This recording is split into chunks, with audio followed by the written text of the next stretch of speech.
While Americans demonstrate their opposition to another war in the Middle East, Iranians are mourning the death of their top general. The country's supreme leader has vowed revenge, and the U.S. president has warned against it, saying that Washington would respond by targeting prominent sites in Iran. Democrats in U.S. Congress are concerned about Trump's escalation with Iran and say the House of Representatives will vote on a resolution this week to limit his ability to take military action against Iran without congressional approval. At times like this, it's essential for Congress to provide a check on the president, our constitutional role in matters of war and peace. A top Republican in the U.S. Senate has accused the Democrats of acting in the interest of the party instead of the country. Can we not at least wait until we know the facts?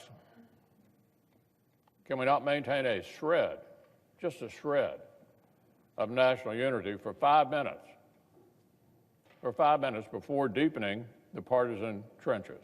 But analysts say a U.S.-Iran war is unlikely despite the angry rhetoric.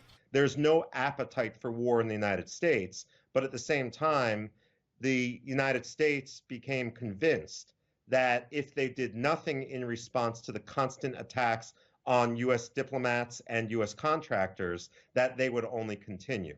So there really doesn't seem to be much sense that there is going to be an imminent military conflict.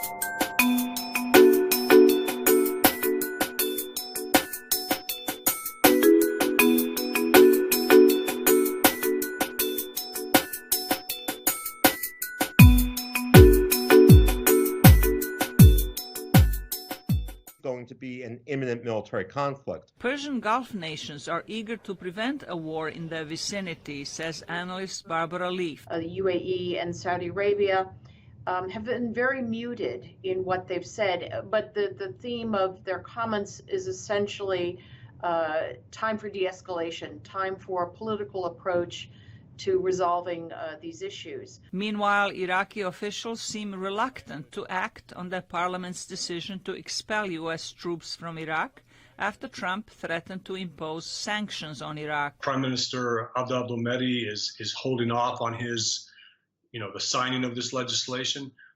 The Kurds did not participate. A lot of the moderate Shia parties did not, and the Sunni parties did not. Some were forced to be there by this Shia militia political conglomerate called the Banaa Party. They voted in parliament. They were the only ones there. Mahdi resigned at the end of November following massive anti-government demonstrations in Iraq and will step down when the parliament approves his replacement. Zlarica Hoke, VOA News, Washington.